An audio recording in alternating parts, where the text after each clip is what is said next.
We're back again. We've got another game. And it is on for terrible, terrible damage along with the Arco. Buenos dias. Indeed. We're all in the festive southern mood because we're here on Ohana for a ZVT. And we'll start with our Terran player in the upper left, the green Terran Zachling. And in the bottom right, the opponent, the Zerg, the blue Zerg, AngryProbe. Yet neither player really having appropriate names for their race for some reason. And this game was captioned as AngryProbe versus Zachling Round 2. These two had a replay given up and have met before. The previous game, Round 1, was actually a TVT, though, that AngryProbe took, so we'll see how it turns out with AngryProbe playing Zerg. Neither of those is actually Protoss, though, so perhaps a little mind game there. Maybe. Also, neither player birds, so not sure if an homage to Angry Birds. Well, that barracks going down a bit later than normal at 13. Normally you see that at 12. 13 slightly more economical since you don't have to delay any SCVs to do so. Not really any risk at doing it, so that is a fine choice. Yep, and Zerg choosing to expand on 13. Is that a bit earlier than normal, or is that the standard on this map? That's a little early. Most commons 15 hatch. I go 14. 13 is still doable. It might be a little less economical, but it also ensures that you don't get any sort of harassment out of Terran without him sending out a particularly early scout. If you go at 15, then if he 11 scouts right after supply depot, he could get there before you get to put that hatch down, and that can be annoying. And it looks like Zachling is now actually gearing up to take his own fast expansion as well. Yeah, it's become pretty normal now to go one racks fast expand against Zerg and then delay into, go into Hellions after that as opposed to immediately in. Trying to get that command center on the low ground, not able to. You may as well, at this point it's just blatantly obvious that he's putting down a command center, so he may as well just put it down not in that spot since he can just lift it off. But He gets it in there, so not too bad. That drone looks like it will get out of there as well, so quite good. Got a lot of scouting information, actually saw the gas. It is a bit weird to go one racks gas command center. Normally you'd go one racks command center and then gas. Yeah, maybe just trying to fake command or something, but looks like he could be at risk of some kind of a run-by with just one Marine and one bunker here. Could just get around the side there and go into the middle one, it looks like. Yeah, well, with the hatch first, not too much of a risk. He'll have a bunker up in time. Speed won't be done for quite a while. So not much of a threat there. Until much later on when he should be better prepared. That command center will be about done. We'll see if any drones get left on gas after that first 100. That could give us an idea if we're going to see some sort of early high pressure or all in. Yeah, it looks like Zachary now taking a third gas in his natural. Do you think this will be some kind of a mech heavy play, or what's the point of that? Yeah, that really indicates mech play. So he's probably going to get out some Hellions initially, follow up with Banshees and transition into mech. That's become... The Hellion Banshee has become more popular as a transition, and then going with mech after that is kind of natural, though I'm not completely sold on mech against Zerg. It can be very tough to deal with roaches and roach drops, among other things that you have to deal with. But very powerful as a Deathball army. We do still have drones on gas. They were never pulled, sticking to 3 on the gas, so he's going to be building up quite a lot, not going into heavy droning. So if you actually look at the harvester count, it's 25 SCVs to 27 drones. That actually is in favor of the Terran player when you add in those mules. So that's not really where our Zerg player wants to be right now. Yep, and AngryProbe just getting around to putting down creep tumor to connect his two bases. I would like to see that go down a little bit sooner, but Siege Tank now coming up for the Terran player as well as Layer for Zerg. Yeah, AngryProbe does have vision of that third gas. A bit curious that he only has one in there right now and hasn't taken the third, like the fourth gas, that is. So not sure why he put down that gas so early, if he wasn't going to immediately mine from it. But yeah, here we see two more factories added on, definitely going into mech, but actually not seeing any Hellions come out, actually going directly into siege tanks. So that will actually make it much easier for AngryProbe to be about the map, spread creep. Hellions not quite as good at denying creep, but having them out there is still a bit of a nuisance and can remove map control outside of the creep area. We do have a third now going up for AngryProbe, about halfway done. Yeah, it looks like he just kind of took advantage of the lack of harass there to take an expansion. Perfectly safe to do so at this point.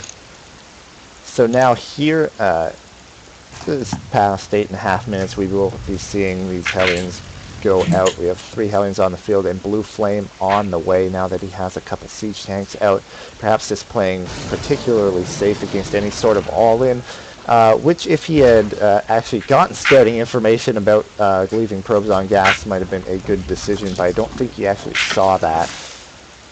Going into double Evo Chamber and Infestation Pit, so it looks like we're going to see Infestor Ling, and this could actually be a problem for AngryProbe. Infestor Ling not the best against mech play, especially siege tank heavy play, because the Infestors can't really get within range. They're kind of reliant on tossing up infested Terrans and Zerglings, closing the distance, and with all those Hellions, they're just going to tear through Zerglings. You really want Roaches as a core unit of your composition against mech normally.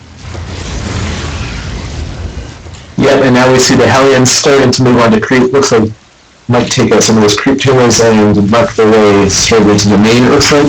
Yeah, does a run by, just goes to the natural. Queen's blocking the main. This is fine for the Terran, since he really wants to build up the supply on the gas unit. So if he can take out, trade reasonably decently, his Hellions for drones, that's a good trade for him, since the minerals aren't all that important. It's the gas that he needs. Speaking of which, he only has 1 gas on that at the 4th gas at the natural, so hasn't added on those couple extra SCVs. Yeah, it looks like 12 drones are actually killed there, so a bit of an effective harass there. Yeah, we have very nice creep spread coming out almost halfway across the map at this point in the game. Also very wide as well, good spread, but these Hellions could do a lot of... I'd really like to see a scan here to clear out creep. You don't want to let it just keep going out all that far. You really need to make it recede somewhat, because if you try and slow tank push on to, and have to cross creep across 3/4 of the map, you're going to have a hard time. But we're going to harass this mineral line at the 3rd. I'm surprised no spines were there. Perhaps being a bit too stubborn about using Queens now with that upgraded range. Going to get into the natural and doing a lot of damage now. 24 Wurges killed so far, and Rising nabs 1 more before those Hellions go down. If we look at the worker count, it's still 54 drones to 45 SCVs. We don't have a 3rd out of Zachling. It really needs to get a 3rd. It's 3 base mech that is particularly scary. 2 base, not as much. This takes a lot longer to max out. And it looks like AngryProbe is now going to go for an Ultralisk Cavern. Seems like kind of a strange choice, especially against mech. Yeah, Ultras can trade all right. They can work against mech. It's tricky. One-on-one, they will beat a Thor, as long as they're upgraded properly. They do pretty well against siege tanks because they don't clump up, but actually unsieged siege tanks do a lot of damage. They have higher DPS in siege mode, and since they'd be firing on Ultralisks, they don't need the splash damage.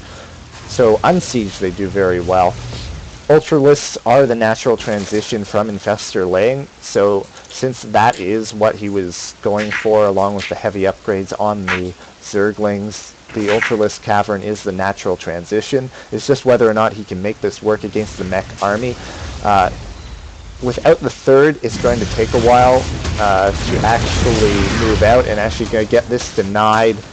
So he's going to have to cancel that. Most likely, he's going to engage here and get out there. So, nope, good save. A bit risky moving out all of those tanks because they would have to be unsieged while they move out. Could have lost more than they needed to, but worked out and saved that third, which is quite important, but needs another SCV over there to continue building. Yep, 43 health left on that base, so AngryProbe did delay it, but didn't manage to take it down entirely. Yeah, Creep's still pushing out quite a ways. Not sure about this push out timing at only 126 supply, just because your supply block, not the best reason to move out.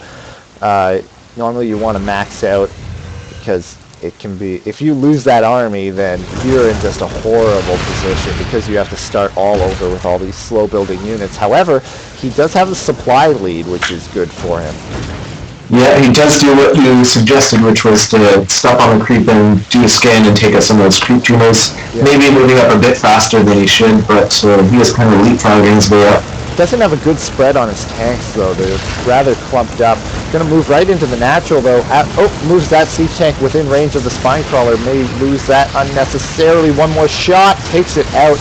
Really clumped himself up in his choke here. It could be bad. The Ultralisks just raining down on his tanks. Yeah, Banelings and Ultralisks coming from behind. These Marines are completely unupgraded, so they're going to have a tough time cutting through these Ultras. One Ultralisk goes down, yeah. These 3-3 Ultras. You're not going to kill those with Marines.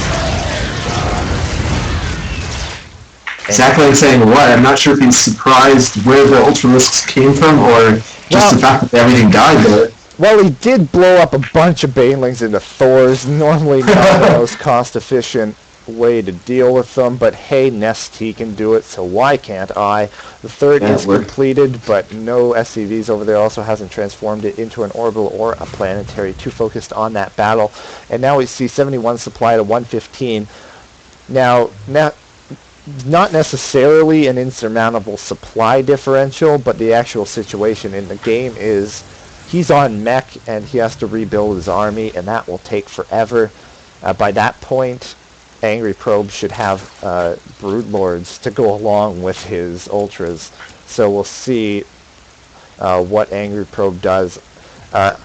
While he may actually be able to push in and kill the third, probably just kill Zachling outright, I would like him just to tech straight to Broodlord at this point.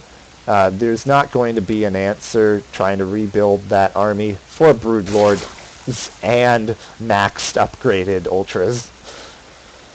Yeah, and AngryProbe now establishing his fourth base. I wouldn't mind seeing him take a fifth base on the right side of the map just to kind of secure his lead at this point as well.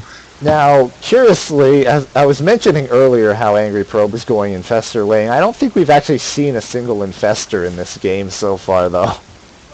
Oh, there's 7 of them popping right now. Oh, yeah. Speak of the devil. Yeah, just started 7 Infestors. So adding on a lot of Marauders in response to those Ultralisks. So again, if he went right to Broodlords, then those Thors are not going to deal with Broodlords. They're just not. Armored Broodlords do very well against the anti-air. Yep, and AngryProbe now has 71 workers to 46, but with those meals, it's about even in terms of income. Mainly the supply lead gets in the favor of the Zerg at this point. Yeah, though that is just due to banked up energy. He only has 2 orbital commands. Still has not actually morphed that third. The reason why Thors are really bad against Broodlords, unless they clump, is that Thors in anti-air mode actually do 4 attacks. So each attack has the armor of the Broodlord applied against it. So it's not the best against armored units. So that's why they're quite good against mutas, though.